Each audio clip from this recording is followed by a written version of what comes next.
2 Samuel chapter 16 this morning. Chapter 16.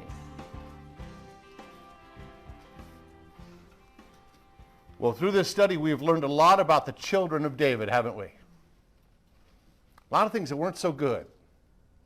We've learned a lot about David's style of parenting, also not so good. As many good qualities as David has, he certainly has a hole in his game, and that certainly seems to be the way that he directs his family. Now, start with the major problem of having multiple wives and multiple children by multiple wives, and looking at marriage as not simply a relationship for the rest of his life, but as a relationship that actually he can use to secure treaties and good relations with other nations. Yes, this was the standard that was done. This is what people did in the ancient world, but that doesn't mean that a follower of God should dictate that, right? But this is something that even the people of Israel wouldn't have batted an eyelid at, wouldn't have bothered them one bit. Well, of course he does this. This is what one does when they lead a nation. They have to make the sacrifice of marrying multiple people from multiple lands. So they do this. We always run into trouble, don't we, when we accept the standard of the world over that of God. Every single time we're going to run into trouble. David certainly has. And the prophet Nathan made two predictions about the future of the family of David. One is the sword would never depart. And secondly, that what he did in private, that he kept from others, would soon be done in the light of day for all to see to him. Those words are going to come back to haunt David in this chapter this morning. But we see from the last chapter, from chapter 15, Absolom is marching on Jerusalem, the capital, isn't he? He's marching on Jerusalem, and he has a bunch of supporters with him. And what David has decided to do, given the choice that he can either stand and fight and defend his kingdom, or he can take people and go, seeing not to face Absolom directly. So he can decide either to flee, to run away, and I doubt that David is fearful of his son, but he also doesn't want harm to come to his son, and he doesn't want harm to come to the people of his kingdom, certainly not those who reside in the palace. Now, David does send, as we talked about before, some concubines to go back. It's important for the story we remember this. These concubines were going to go and keep up the facility, right? So when Absolom arrives, he's not too disappointed with the kingdom that he's taken. Some odd motivations there. But those concubines have come back. Their job really was the upkeep of the palace, such that it was. There will be a different way that Absolom deals with those women. Absolom also is an interesting character, isn't he? He is like the sons of David. He is privileged. He is spoiled. He rarely hears the word no. And parents in this room, grandparents in this room, you could tell me that that's a recipe for disaster for a child. Especially a person of privilege who has money, who has everything he could possibly need as well as want. Absalom has never wondered where his next meal is coming from. He is actually the prince of two nations, one the nation of Israel and the land of Geshur that we've talked about. His grandfather is the king of Geshur. His mother, of course, the daughter of the king, one of the many women that David married and had children with. Absalom sees clearly the sins of others, and he is blind to his own. That is the worst of all scenarios. Judgmental about others, blind as a bat about my own sins and problems. Absalom is cruel, and yet at times favorable. Treated his sister Tamar with a great deal of deference, although one asks if Amnon, Absalom's brother, had not violated Tamar, if it had been some unnamed person, would Absalom been as offended? It's a good question. If it hadn't been his brother, it hadn't been his rival, it hadn't been Amnon, would he been as offended of what he had done to Tamar? Because it seems like Absalom is incapable of acting in any way other than for himself. Extremely selfish and self-obsessed. Friends, you know what we learn from Scripture about self-obsessed people? The disease of selfishness is synonymous with sin anyway. We all have the disease of selfishness. Me, me, me, me, me. We all have that problem. But when you take it to the extreme, and when you live a life that is me only, me right now, what I want, at any time I want it now, I want it yesterday. If you live a life like that, you live not a life of luxury, you live a life of self-destruction. It's not a healthy lifestyle. In fact, you hurt yourself more the more that you set out to meet the immediate needs of what I want right now. That life in terms of sustenance, that life in terms of entertainment, that life in terms of sexuality, that life in terms of anything that is a part of who you are as a human being suffers when you say me first all the time. Isn't that interesting? You would think that that extreme selfishness might benefit the person to the detriment of others, but it doesn't. Scriptures say that is a self-destructive point of view. And on top of all the privilege and all of the benefits that Absolom has to his life, he also has, through a series of several events, he has a heart that has been damaged, heart that's been hurt.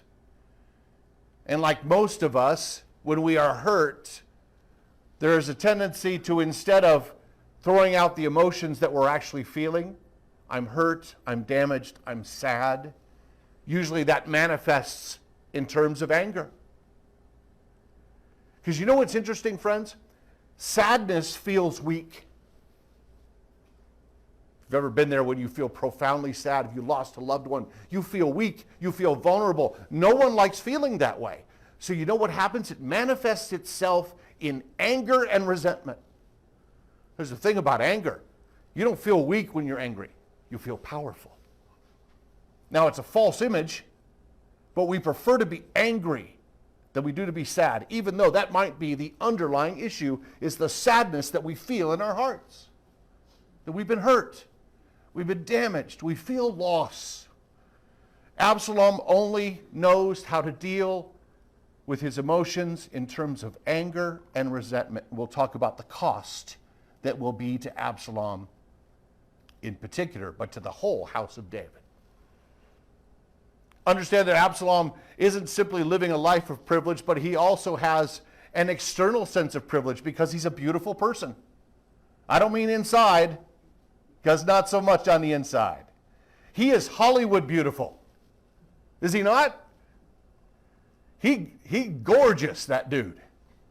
He's a head turner, man. In fact, he was so pretty that he would shave off his head and sell his hair. Yeah, hair in the ancient world is a sign of virility for a male. It was a bragging sense. He could grow out his hair and shave his head and shave his beard, sell it off and grow it back in a month. That was a sign of, oh boy, he's especially manly. Look at the way his whiskers grow. But that was back then. That was that sense. Not a blemish, the text tells us, not a blemish is upon him. He's seemingly on the outside perfect, yet that perfection, that seeming perfection, hides a multitude of problems beneath the surface. And we can talk about those particular problems in terms of two words today: pride and bitterness. Pride and bitterness. And the road of those two realities is a really ugly road. So take a look at chapter 16, starting with verse 1. And when David had gone a short distance beyond the summit, remember, of course, David and his entourage are retreating from Jerusalem. There was Ziba, the steward of Mephibosheth, waiting to meet him. He had a string of donkeys saddled and loaded with 200 loaves of bread, 100 cakes of raisins, and 100 cakes of figs, and a skin of wine. And the king asked Ziba, "Why have you brought these?" This is an interesting scene, because when David is at his most desperate, you wonder out loud how many supplies they actually took with them before they left. They left the capital in haste. And so here comes Ziba. If you remember Ziba, Ziba served the house of Saul. When David looked to show on behalf of Jonathan kindness to the house of Saul, who's left? He went to Ziba, because it was well known that Ziba served the house. Not the house of David, but the house of Saul. So he said, well, my king, Mephibosheth. He's someone, he is a grandson of the king. He is the son of Jonathan. He could be shown because he is crippled, his feet don't work properly, his legs are damaged, and so he needs some care. And so David showed him kindness. Remember, he told Mephibosheth, you will never not be welcome at this table. What essentially does he do? He adopts Mephibosheth. Not just simply showing him kindness, he says, you are one of my sons. And what was left of the land and resources of the house of Saul was given to Mephibosheth. And there was a directive to Ziba, Ziba, you take care of this man. Ziba and his sons would actually live a pretty good life serving Mephibosheth. So here comes Ziba. In this desperate time, he shows up with these animals loaded down with food. All of these loaves, we look at loaves and we think of big, healthy, puffy, but no, this is flatbread, right? There's no yeast. This is flatbread. You can, with those loaves, okay? They crunchy, but it's food. And he has 100 cakes of raisins. This is raisins smashed together. The best image I can give to this, how many of you guys are fans of Rice Krispie treats? Anybody like Rice Krispie treats? Imagine a raisin not so crispy treat. A raisin chewy treat. That's what you got here. Cakes of raisins. And then 100 cakes of figs, same issue there, but with figs. I'm not a huge fig kind of guy. But okay, you got your figs. And a skin of wine. This basically are the bottles of the ancient world, right? This is an animal skin stitched up together and holds a liquid. So it's a skin of wine. This would have been a rather luxurious meal. You guys are thinking, none of this sounds appetizing to me. But to the ancient world, this was a meal fit for a king. So the king asked, King David says to Ziba, why have you brought these? Ziba answered in verse 2, the donkeys are for the king's household to ride on, and the bread and the fruit are for the men to eat, and the wine is to refresh those who have become exhausted in the wilderness. Well, fantastic. Now this kindness to Mephibosheth seems to be paying off. Maybe. Verse 3, then the king then asked, where is your master's grandson? He asked, where is Mephibosheth? Trekked out here and brought all this wonderful food, these animals to ride upon. Where is the master's grandson? Notice that when David still speaks of Saul, he doesn't speak with vitriol or venom or anger. Your master's grandson. Speaks still with reverence and respect. Ziba says to him, meaning King David, he is staying in Jerusalem because he thinks, today the Israelites will restore to me my grandfather's kingdom. Oh, brutal lie. We'll find out later it's a lie. It's interesting because Ziba comes out here with all this food, and he tells David to his face, well, basically, I brought all this food for you, O king. My master's grandson is plotting against you. Can't wait until Absolom takes the kingdom because he thinks all that used to be the line of the house of David, or Saul rather, all that used to belong to the house of Saul will be restored to him. That's what he thinks. I'm going to find out later. There's no truth to this at all. So verse 4, then the king said to Ziba, all that belonged to Mephibosheth is now yours. Whoa, whoa. You don't want to check this story out at least a little, David? Where's David out in his situation right now? He is despondent. He is depressed. And of course, he's not investigating anything right now because he just lost his kingdom. And he lost his kingdom to his son. Now, we can debate whether David should have stood and fought against Absolom and his followers. Historians are pretty much in agreement. If he had fought against Absolom, Absolom had simply a rabble that was following him, he would have won because most people were still loyal to the king. But David could not imagine harming his son in any way. And so he leaves. He is down. He is as low as he possibly could be. And so he doesn't even question the story from Ziba, because he's used to being betrayed.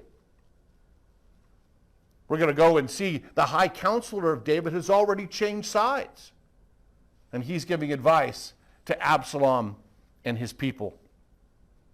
So he says, fine, everything that used to belong to Mephibosheth is yours.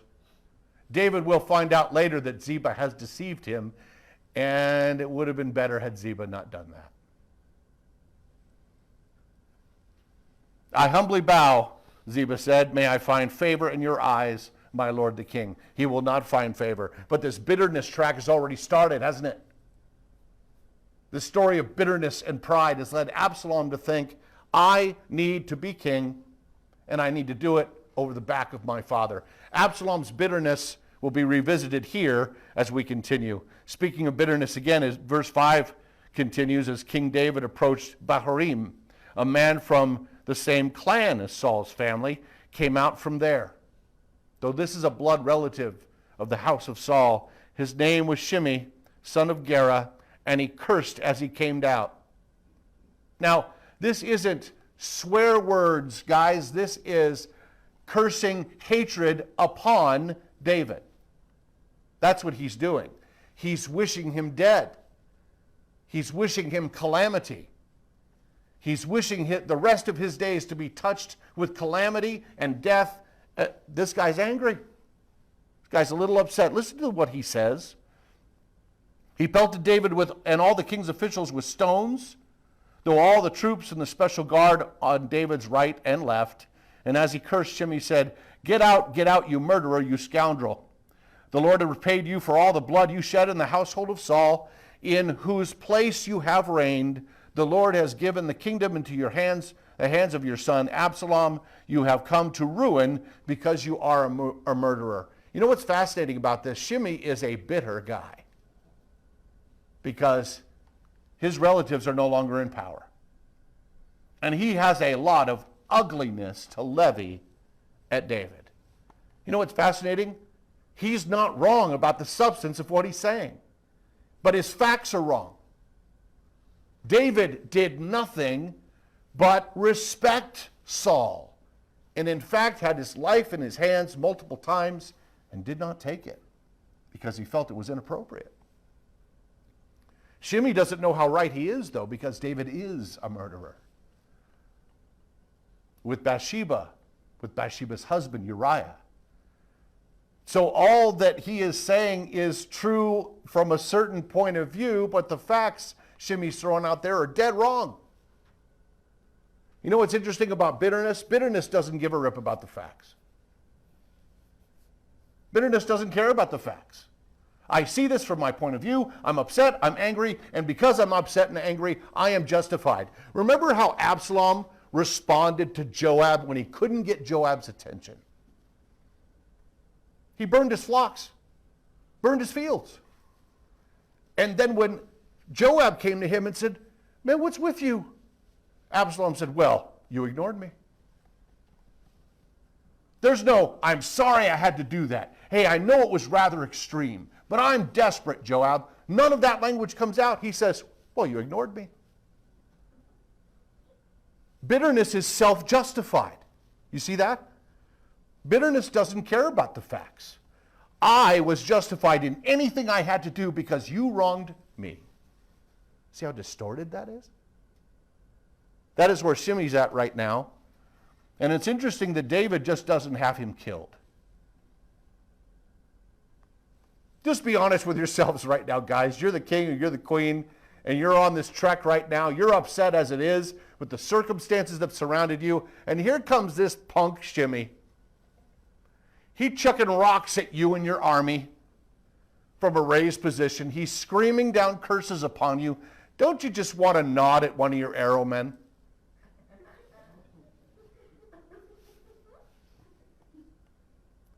Wouldn't that be just an overwhelming temptation?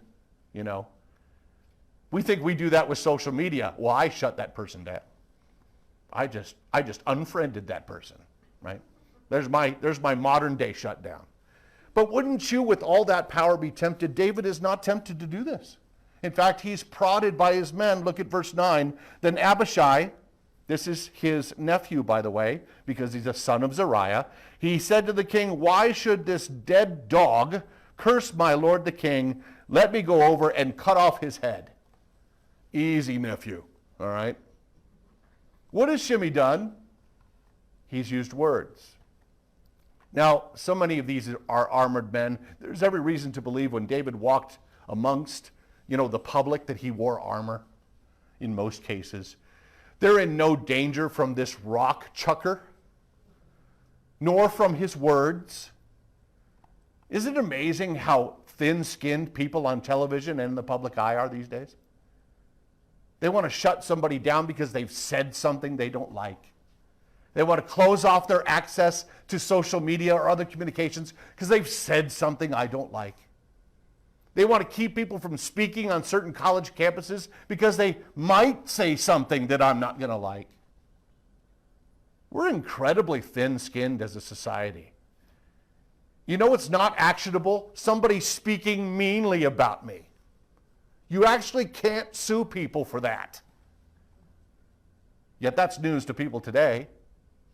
They were mean. They should lose their job. Shimei's chucking rocks, at least. There's something. And gung-ho nephew says, let me go cut off his head. I don't like what he has to say.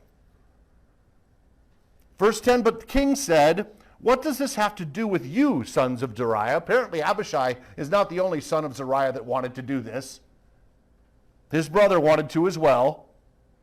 If he is cursing because the Lord said to him, curse David, who can ask, why do you do this? Isn't David's take interesting? What if God told him to curse me? Do I have a right to shut him down? Do I have a right to stop him? Now I doubt, because Shimei's facts are completely out of whack, it's very unlikely that God sent Shimei to curse David. Hey, Shimei, I know you're a really close follower of mine. I got a job for you. I don't think that's the way it happened. However, David's saying everything Shimei is saying is right. Yes, his facts are messed up, but I am a murderer. I am being punished for my poor choices, for my sinful attitude. You know what the definition of forgiveness is, friends? Is not holding someone to account. That's forgiveness. I do not hold against you something that has happened. I don't hold against you for the present what something has happened in the past. I don't hold it against you. That by its nature is forgiveness. Now people twist the idea of forgiveness all the time. And that somehow if you forgive someone, then you're inviting that person back into your life, into your circle of trust. That's not true at all. Forgiveness means I no longer hold you to account for what happened previously. It's done. It's over. I've let it go. David is forgiven. He's forgiven those who have hurt him. He's forgiven his son for marching on the kingdom. He is in full forgiveness mode, and this is the positive side of what David's going through. And basically he says, whatever God has in store for me is okay, because I deserve it. Friends, there's a certain place that we need to come to where we become truly okay with whatever God has in store for us. Now David is entertaining depression and fear. But what he is also is fully submitted to God. And how many of us can say that at different times of the day?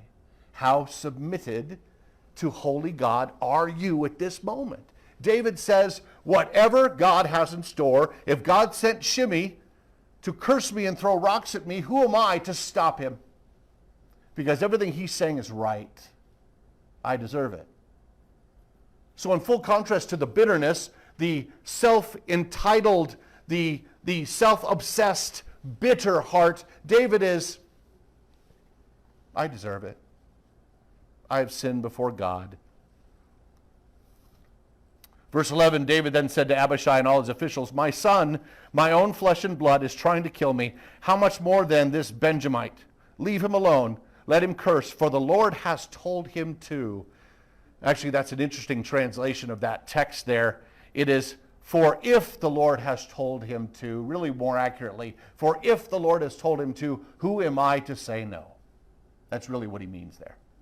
He's not presupposing that God must have sent Shimei, so how dare God? What he's saying is, if he sent Shimei, I have no righteous standing to stop him. So leave him alone. Verse 12, it may be that the Lord will look upon my own misery to restore me to restore to me, his covenant blessing instead of his curse today. Verse 13, so David and his men continued along the road while Shimei was along the hillside opposite him, cursing as he went and throwing stones at him and showering him with dirt. Friends, can I just tell you, Shimei does not care about what happens next. Because that's how you continue in that same behavior. He knows that this will make no difference. He knows that throwing rocks at the king will not restore his house to power. He knows that no one he misses will be coming back, and yet he continues. This is the status of bitterness. Bitterness doesn't care about a new set of circumstances. Bitterness doesn't give a rip about a new set of circumstances. Bitterness continues in its bitter road despite the circumstances. That's where Shimei is. Verse 14, the king and all the people with him arrived at their destination exhausted, and there he refreshed himself. Meanwhile, we skip over to the camp of Absolom. Verse 15, meanwhile, Absolom and all the men of Israel came to Jerusalem, and Ahithophel was with him. Remember, Ahithophel is the high counselor, or was, of David, and now he's changed sides. He's reading the tea leaves. He's seen someone else as ruling, and he wants to be alongside him. So that's Ahithophel. He was with him. Then Hushai the Archite, David's confidant, went to Absolom and said, long live the king, long live the king. Remember that conversation that Hushai had with David in the previous chapter. David said, go to Absolom. As Ahithophel is done, go to Absolom and claim to be a loyal servant. There you could be my guy within the capital. You can find out what's going on. So Hushai says, long live the king. Verse 17, Absolom said to Hushai, so this is the love you show your friend? If he's your friend, why didn't you go with him? He says, Hushai, wait a minute. You've been a loyal servant of my father's for a long time. If you are such a loyal servant of my father, why are you here? Absalom is understandably confused. And he wants some assurances. So it's interesting, follow what Hushai says, because he is actually taking advantage of someone who is terribly bitter and prideful, and that's Absalom. Hushai said to Absalom, no, the one chosen by the Lord, by these people, and by all the men of Israel, his I will be, and I will remain with him. Furthermore, whom should I serve? Should I not serve the son? Just as I served your father, so I will serve you. It's interesting, as he starts to talk here, he says something. No, the one chosen by the Lord and by these people and by all the men of Israel, his I will be, and I will remain with him. What is he basically saying to Absalom? He says, I serve the king. I serve the king. And right now, that be you. So while you're king, I am yours. I served your father. I will serve you, because I have no loyalties other than the service of the king, the one who the people has chosen. You see how he actually butters up Absalom and appeals to his prideful place. I serve the king. Hey man, I serve the one with strength. David's got no strength right now. You are powerful. You are strong. You with mighty hair growing everywhere. You are impressive, and I will follow you and give you good advice. And Absalom laps it up because he hates his father. He's filled with bitterness, and he's prideful about himself. I'm a powerful guy. I am so powerful. I am so impressive. I have so much about me that is better than my father, that these people who loyally served him before will gladly serve me. Pride run amok, and bitterness to cloud judgment. So as Hushai assures Absalom of his dedication in verse 20, Absalom said to Ahithophel, "Give us your advice, what should we do?" And Ahithophel answered, "Sleep with your father's concubines, whom he left to take care of the palace. Then all of Israel will hear that you have made yourself obnoxious to your father, and the hands of everyone will be with you more resolute." So they pitched a tent for Absalom on the roof, and he slept with his father's concubines in the sight of all Israel. Friends, remember the prophet Nathan? He assured him of two things.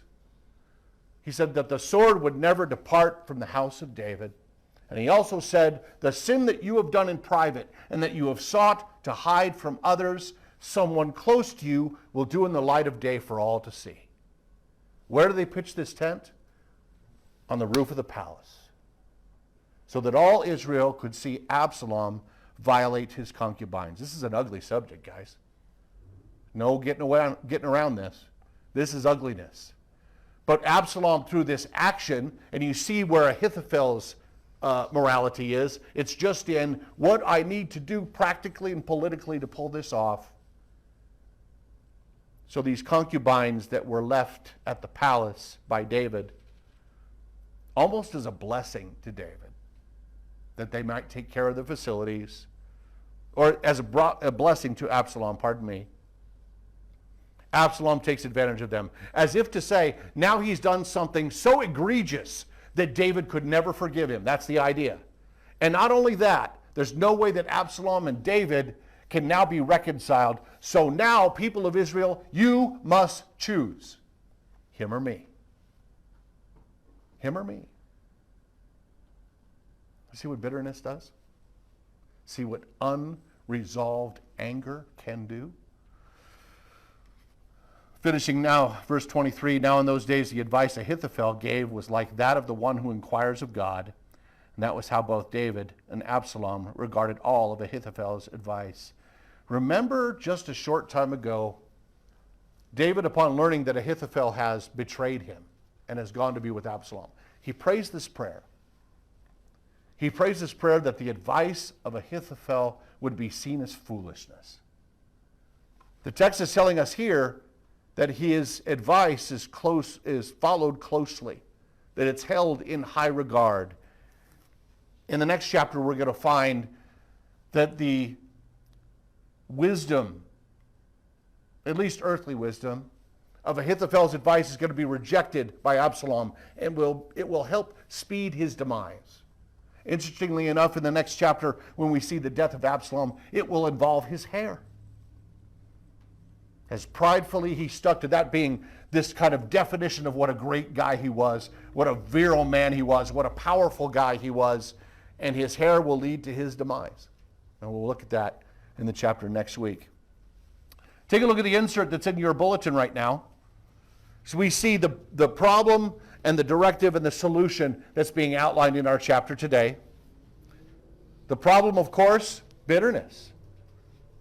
Friends, bitterness is a self-absorbed, deep-rooted, dismissive of others, critical and dishonest, cruel and self-justifying, corrosive to its possessor. It is destructive to others around. But bitterness, unresolved anger, unresolved feelings, a refusal to forgive leads every time to bitterness. Now, friends, I'm the first to tell you that Absalom's got some issues with his dad that are perfectly reasonable. Does Absalom have reason to be angry with David? Yes, he does. But neither David nor Absalom seems interested in reconciling those problems. I'm sure David loved his son. We're going to see that even at Absalom's death. David adored his son, probably was his favorite offspring. And yet, he would not admit fault to repair the damage in his relationship. So that continued to foster the bitterness within Absalom. So the problem, what's the main problem here in this chapter? Bitterness, to be sure. James 1:19 and 20 says, "My dear brothers, take note of this. Everyone should be quick to listen, slow to speak, slow to become angry, for a man's anger does not bring about the righteous life that God desires. Think about the time when you are having the most difficult time following the lifestyle that God would like you to live. Is it maybe when you're angry? We talked about anger feeling better than sadness and other emotions we go through. I don't know about you guys, but when I'm truly angry, I don't make the best choices. Anger's not a place to stay. We should be quick to listen, slow to speak, and slow to become angry, because in our anger we sin. The Bible says, actually specifically, it is not a sin to be angry, but it is a sin to do the wrong thing while angry. Because God knows we're not at our best when we allow that emotion to lead, to be in charge. Ecclesiastes 7:9, do not be quickly provoked in your spirit, for anger resides in the lap of fools. That's an interesting one, because what God is basically saying in Ecclesiastes, and this of course is Solomon, where he says, if you are quickly provoked in your spirit, that's understandable. But anger that resides, that lives, that doesn't go away, that anger only sits in the laps of a fool. Because a fool is the one who will sow seeds of anger and will allow them to grow. That, by its very definition, guys, is bitterness. And it doesn't belong in the human heart. Well, that's the problem. The directive from God is something different. The directive is forgiveness. It is the antidote to bitterness. God doesn't tell us to forgive because everybody who has wronged us in life deserves forgiveness. Are you not glad that God didn't wait for you to be worthy of his forgiveness before he extended it? Otherwise, nobody's taking the bus line to heaven. Let me tell you that right now. Everybody's missing that trip. Fact is, God tells us to be forgiving. Proverbs 19:11, a man's wisdom gives him patience. It is to his glory to overlook an offense. Who do we hear in secular America today telling young people especially to overlook an offense? Who's saying that? The answer is no one. No one is saying, get over it. My father used to say, walk it off. I get all upset about something my younger brothers did. Walk it off. What do you mean? Go take a walk. Cool off. Lighten up. And yes, people say things and they do things that hurt our feelings. Yes. But God's going to have some very practical advice. One of them is truly just to forgive, to not be so quick to take offense. Proverbs 15:1 says, a gentle answer turns away wrath, but a harsh word stirs up anger. You'll learn this if you're in the business of working with people on a regular basis. And I remember this and I forget it, and I remember it and I forgive it, and I forget it. But when you have an angry person, the worst possible thing is to come back at that angry person with more anger. Because they feel they got to overcome yours, and then you have to overcome theirs, and then soon you have a situation that's totally out of control. But in my years of working in youth ministry and working in Christian schools and seeing that parents don't always come in and say, there was a difficult situation yesterday. Could you explain to me from your point of view what happened?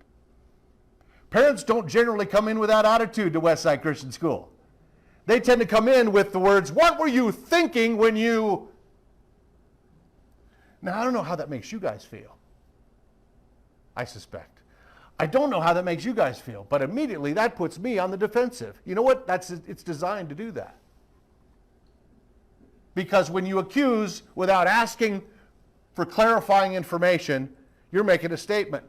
My child, I trust more than you.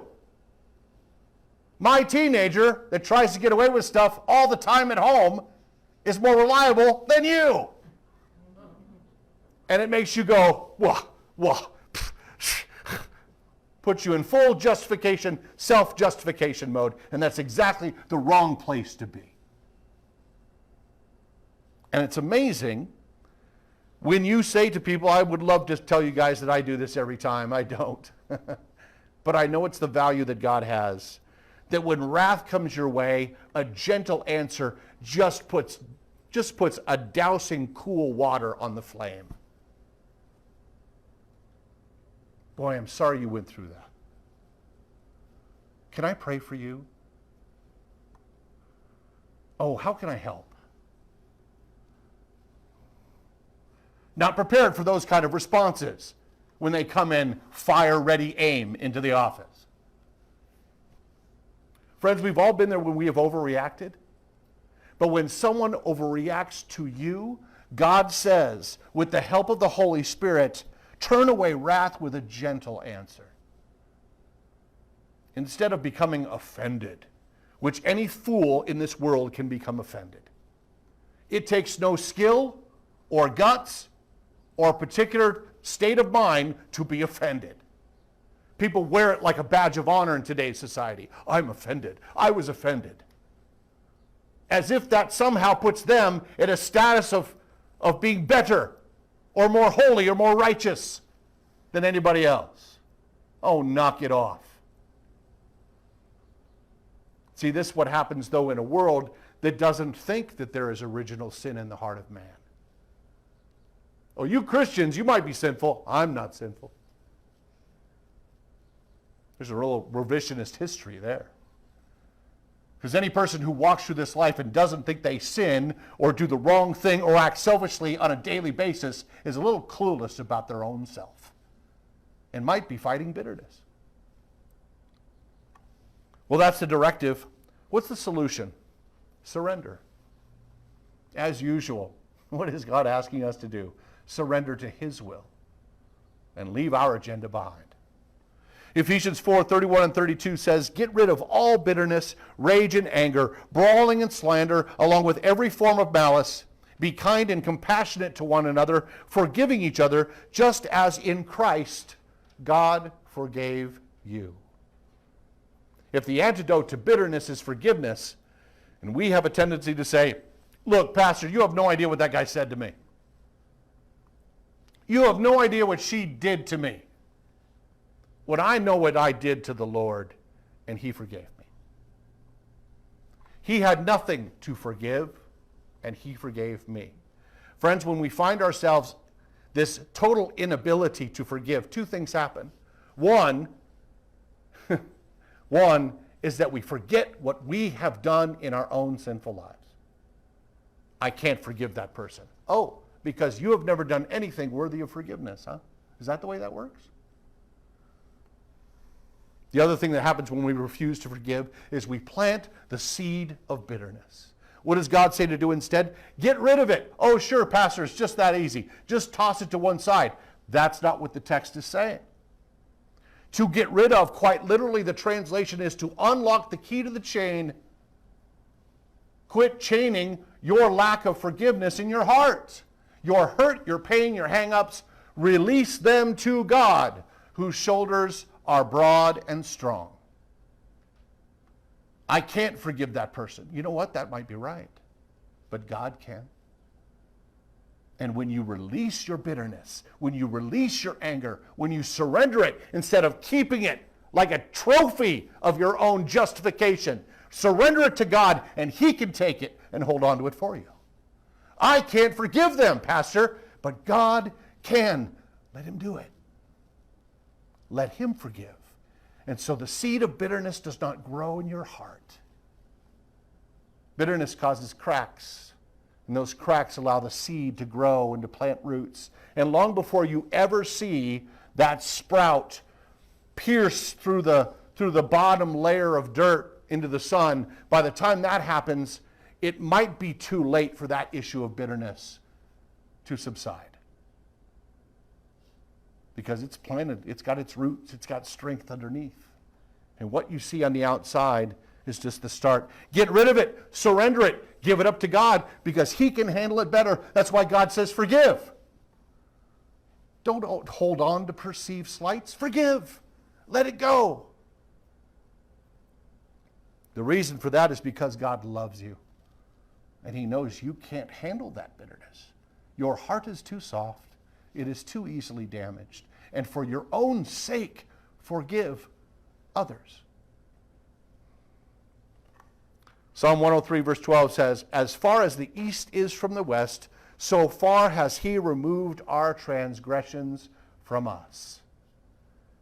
As far as the east is from the west, friends, if you just look on a flat map, the east will never meet the west. The east and the west will never occupy the same space. On that flat map means God throws your transgressions away, never to be recalled again. That is forgiveness. Never to be held to account against you again. Praise God. And you know how you keep your heart free of bitterness is you forgive and you release. It's sad to see David in this particular chapter because he's so resigned to the difficulties. I'm worthless and I'm all this. And so he takes it probably too far to the extreme. But at least David has submitted himself before holy God. And Absolom will never do that. Sadly, Absolom will meet a very